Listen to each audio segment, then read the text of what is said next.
親様140年祭に向かう3年千日の1年目が終わろうとしております。この1年、親様の真心に少しでもお応えさせていただこうと、ともどもに励まし合って歩んでまいりました皆様と、今年納めの月並祭を共に務めさせていただけましたことは、この上のない喜びでございます。誠にありがとうございました。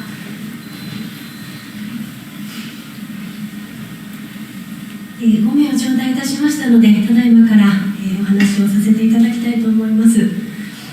先ほどの会長様のお話にもご挨拶にもありましたが、1年を振り返って皆様にとって、今年はどんな1年だったでしょうか。大教会の上にもさまざまな出来事がたくさんございました。そして先ほど会長様のご挨拶にもありました通り、その中にご存知の方も多いことと思いますが、先月11月30日、大教会にとりましても、また私たち夫婦にとりましても大切な方であられました安井典子さんが午後2時、51歳をもって出直されました。典子さんが、勤務者として大教会に伏せ込まれたのは、今から約5年半前の立教181年のことでした。その頃の私は、会長様から、何者の理やそれに関する史実やお指図などをいずれ皆様にお伝えできるようにとの、お声をいただいたことをきっかけに、まずは女なり者にこもる神様の思いをと向き合って3年の歳月が経過し、ちょうど節目を迎えさせていただいていた頃でございました。その中に典子さんという方をお引き寄せいただきまして、お力添えを得て、いよいよ目に見えたことに取り掛からせていただけました。とはいえほぼ裏側のことから一緒に務めさせていただきました。神殿の洗濯場の道具や使い方の見直し、お布巾類の仕分けや白衣の繕い、新鮮場の収納場所をきれいに整え、こちらのお鏡の布巾一つ決めるのも随分相談を重ねさせていただきました。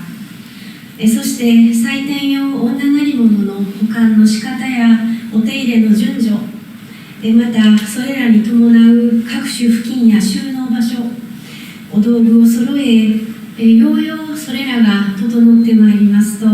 今度は表側と申しますか、携わってくださる人のりが動き出しました。そして3年経った立教184年からいよいよ女なり物勉強会をも立ち上げさせていただくこととなりました。理が吹く時は一遍ですね、目を丸くして、嬉しそうにされていた典子さんのお顔が今でも目に浮かびます。4月末にがんの診断を受けてから約半年間、運のわからないものでしたとたびたびおっしゃって、揺り戻されては反省し、理が分かりたいと切に願っておられました。事切れる前日に11月23日の大教会の祭典の御神楽歌を録音した音源を聞いて、涙を浮かべておられたと伺いました。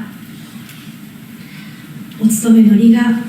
そこに込められた神様の思いが、尽くしたお心の分だけ分かられたのだなと思いました。それだけの真心を尽くされたのだと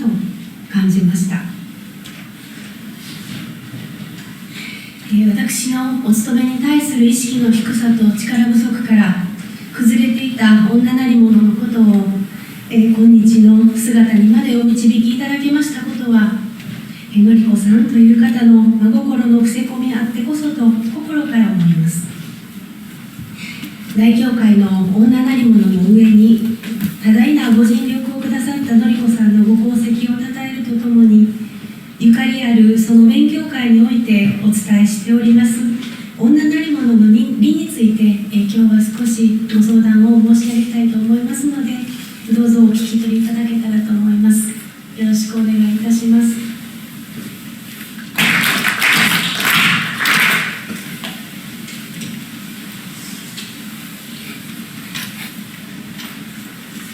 女なりもののお話の前に、まず確認しておきたいと思います。親様がお歩みくださった50年の道すがらの意味ですが、月日親神様と親様が50年のうち半分以上の歳月をかけてなさったことは、世界中の人間の心を助けることのできる人間の計らいで作り上げてきた価値観を根底から覆し、立て替えることのできる理をおこしらえになることでした。そしてその理をこしらえられたら、今度は神様のお目にかなった方々にその理を守る守人たる理を少しずつ分けてお授けになられました。これがお勤めを務める人、人数の理であったり、またお授けの理、その他に赤木を仕立てるときに初めの針を入れる針の芯の理、神様の田んぼを世話する桑の芯、そしてこれらの役割の一つに女なりものの芯という理がございます。今日はこの女なりものの芯の理についてご相談を申し上げたいと思います。親様とご家族の長い伏せ込みの親様とご家族の皆さんの長い伏せ込みの後、月日親神様がお勤めを整えられた道筋は、まずお勤めを務めるための勤め場所をお立てになることでした。その後、合わせて10年の歳月をかけて、ただいまの座り勤めの悪しき払いの手と歌をお教えくださり、次に十二下りの手踊り、次にちょいと話とよろずよ八首、最後に一列すます観老台という手を教えてくださいました。そしてその後、明治10年から12年、その年も数えての3年かけて、女なりものの芯となる4人の方々に、親様は自ら直々に女なりものをお教えくださいました。本当はお一人ずつご説明をさせていただきたいところですが、大変長くなりますので、女なりものの理、心を仕込むために未情お触りとお指図によって細やかに導かれたお話が詳細に残っている胆振義恵様、というお方に関してのお話に絞って進めてまいりたいと思います。胆振義恵様は後に本籍となられた神様の絶大な信頼を得られた胆振伊蔵様のお嬢様でございます。明治9年の盆前頃、義恵様11歳の時のこと、突然右手の人差し指が突き刺すように痛んで、お母様に連れられて親様のところにお伺いに行かれました。すると親様は「よっしゃん、三味線始めんや」とおっしゃったそうでございます。この時はなぜ何のために三味線を始めるよう仰せになったのか、何の説明もなかったようでございますが、伊蔵様はすごく信心深いお方でございます。親様のお言葉を素直に聞き取って、すぐ義恵様に三味線を、始めさせようと、前の家から三味線を借りてきて、そして当時お住まいになられていた一の本で三味線を教えてくれる人がいたそうで、早速そこへ習いに行かされたそうでございます。そうしてしばらく経った頃、また義恵様の人差し指、右手人差し指が突き刺すように痛まれまして、そして再び親様のところへお伺いに行かれますと、親様は「世界の成り物とは違うのやで、勤め一条の成り物やで」、そのようにおっしゃったそうでございます。このお言葉を受けて伊蔵様は、世界で習わされていることが違ったのだと悟られたようで、すぐに義恵様を習いに行かせるのをやめさせられたそうます。その後、義家様は一人稽古をなさっていたようですが、年が明けて明治10年、稽古がうまく進まず悩んでおられ、ここで親様に再びお伺いに行かれた時、いよいよ、次のお言葉をいただかれます。習いにやるのでも教えに来てもらうのでもない。世界から習うものは何にもないで。この屋敷から教えて出すので利があるのやで。さあ神が仕込むで。このお言葉、聞き覚えのある方も多いと思います。教祖伝や逸話編に出てくるお言葉ですね。以上一連のことが一つにまとめて記載されておりますが、詳しくお伝えすると、こういった流れがあったようでございます。このお言葉をいただかれて、いよいよ義家様は親様から直々に三味線をお習いになることになったということでございます。こうしてお稽古が始まって、他の方々もそれぞれにお稽古を始められてしばらくしてから、義家様にはもう一度3回目の、右手人差し指が突き刺すように、痛まれた二条のお触りがございまして、そしてこの時を伺いに行かれています。この時おっしゃっていただかれたのは、手合わせをせよ、という、お指図でございました。それぞれ琴、三味線、呼吸と習われていたお嬢さん方は、この義家様の二条お触りを通していただかれたお指図によって、3人一緒にお稽古をなさるようになったのでございます。このようにして女なり者は教え出されたわけですが、幾度も二条、体にお触りをいただかれ、その都度お指図を伺って三味線を習うことになったのが分かるのは義家様だけなので、この方を題に女なり者に向かう心や、考え方を教えていただいていると思います上から、ここで要点を整理し、一つ一つの事柄の意味と神様の思いを、皆さんとご一緒に悟らせていただきたいと思います。まず一度目に指先が痛んだ時のこと、御用を言いつかります。三味線を習わせたいという神様の思いが先にあって、体のお触り、指先を痛めて義家様を呼んでくるわけでございます。このように体のお触りは神様が私たち人間に用事がある時にも出てまいります。体のお触りというと、このお道の信仰のある方ならば、まず心の誇りが身に現れたと悟り、反省や、懺悔、改心などの思案をなさると思いますが、それ以外にもこの時のように神様が私たちに何か用事を言いつける時に体に触りをつけることがあるわけです。この場合の体のお触りのことを陽向きと呼びますので、この一度目の指先の痛みは陽向きということになります。次に、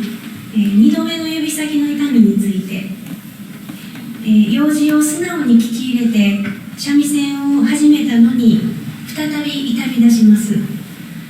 いただいたお言葉から分かりますが、道が違う、取り組み方が神様の思われていることと違ったということなんですね。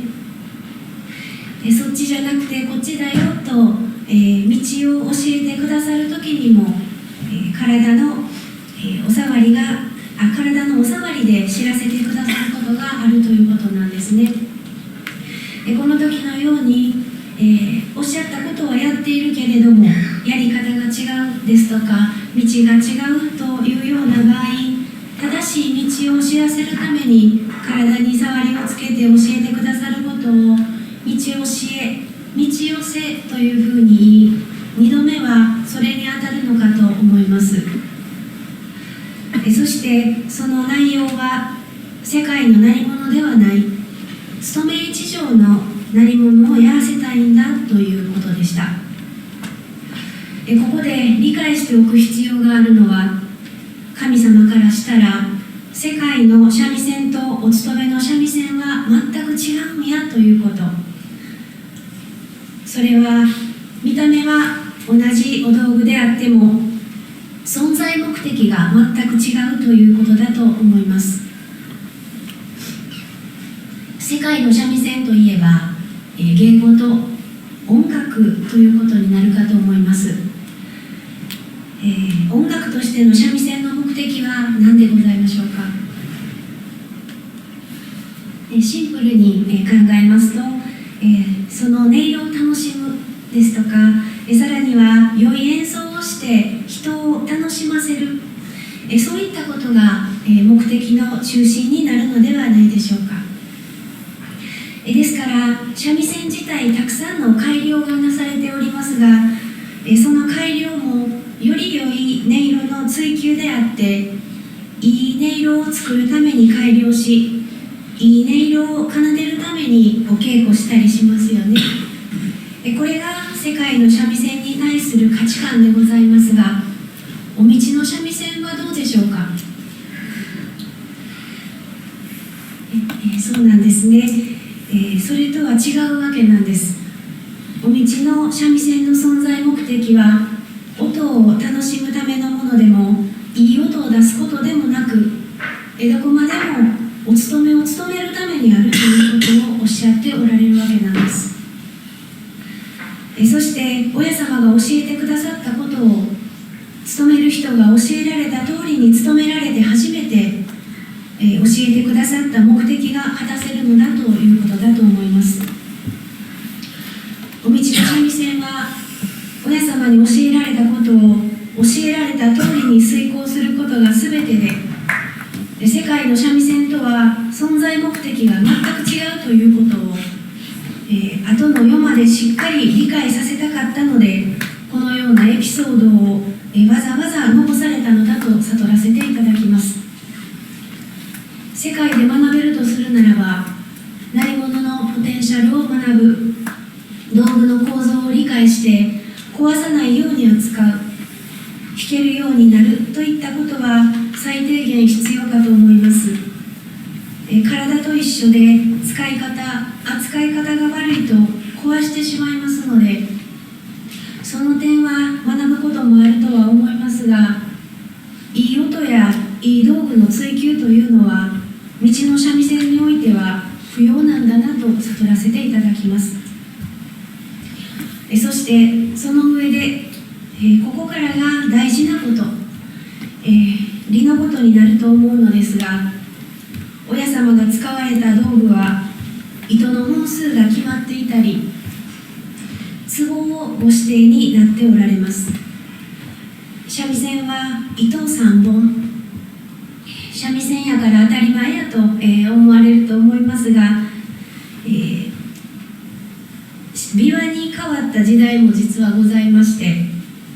その折世界には存在しない三弦琵琶をわざわざお道では作られていますから、このお道具は三弦でならなければならなかったことが、その節をもって分からせていただけます。たった3本の糸とたった4つの壺に、利を集約してこれだけ優しくしてくださっているわけですから、そこはやっぱり間違わないように、利をたがえないよう教えられた通りに努める努力が欠かせないと思います。また努められている最中に違うことを考えるのも良くないかなと思わせていただきます。というのも、やっていることに、きちんと心を伴わせるということですが、私たち人間というのはついやっていることと違うことをふと考えてしまったりいたしますので、その点を申し上げております。1の糸を引いている、2の糸を引いている、3の壺を押さえていると、心もきちんと一致させながら努めるということ、これだけのことをさせてもらったらいい、世界でいうようなすごいいい音を追求するとか、そういうことではないのですから、誰でも、努力さえ惜しまなければできるように道をつけてくださったということが分からせていただけます。これが道の三味線失礼いたしました。道の三曲こと三味線呼吸ではないかと悟らせていただきます。次は、このお言葉について、この屋敷から教え出すので利があるのやで、というお言葉でございます。稽古がうまく進まずお伺いをさせてもらった時に、習いにやるのでも教えに来てもらうのでもない、世界から習うものは何にもない、この屋敷から教え出すので利があるのやで、さあ神が仕込むでとおっしゃったこのお言葉の意味は、順序の理を示されたのだと悟らせていただきます。月日がありてこの世界あり、世界も私たち人間も全ては月日親神様から始まっているという順序の理でございます。世界を助けていくことについてもこの順序に変わりはなく、月日親神様からお始めくださるということ、月日親神様から始めてくださるからこそ人間の助かる理ができていくんだということ、この順序をしっかりと踏まえさせるためにこのお言葉を残されたのだと拝察いたします。そして元の地場から世界中の子供を助けたいと願ってやまない元の親から教え出すからこそ世界中の人が助かる理が出せるのだということだと、そういったことをおっしゃった上で、さあ神が仕込むでと、この世と人間を生み出した神様が直々に三味線に込めた理を習われる方々に仕込んでいくとおっしゃったわけなんですね。すごいことやなと思わせていただきます。想像してみたことがございますでしょうか。親様が月日の社としてこの世におられた50年間というものは、言い換えれば月日親神様から直々に教えを受けることができた、後にも先にもない50年間であったということでございます。言い換えれば直々に、その月日親神様のお心に触れることのできた奇跡の50年間であったのだなと思わせていただくわけです。私たちの想像をはるかに超えるご存在の大きさと、想像がつくはずもないほど深いお心、その深いお心と大きなご存在に対せたのは、親様というお方がいてくださったからこそでございます。すべて助かる理は、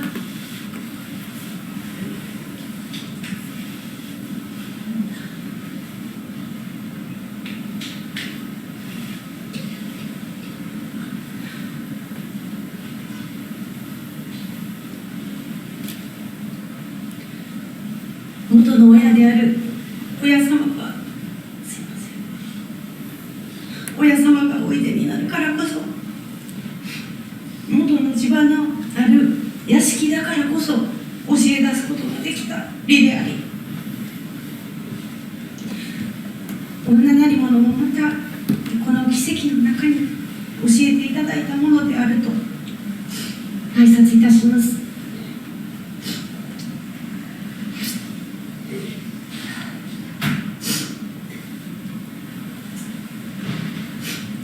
失礼いたしました。一本の糸に一つの壺に壮大な理が込められているのだということを示されたお言葉であると思わせていただきます。これほどまでの理がお務めには込められている。その理は尊んで務めるところに初めて真の効能が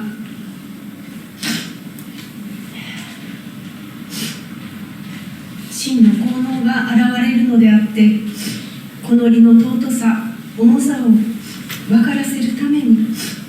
義家様にこうした順序を踏ませ、このお言葉を残して現代の私たちにも学ばせていらっしゃるのだと思います。すいません、聞き取りにくいことになりまして失礼いたしました。お指図の中に利を尊べというお言葉がございます。これは鳴り物の利、お勤めの利を説かれたお話の中にあるお言葉でございます。このお言葉をしっかり心に置いて、月々のお勤め、ご本部のでお勤めくださいます月並祭のお勤めに向かわせてまいりたいと思います。取り留めのない話になってしまいましたが、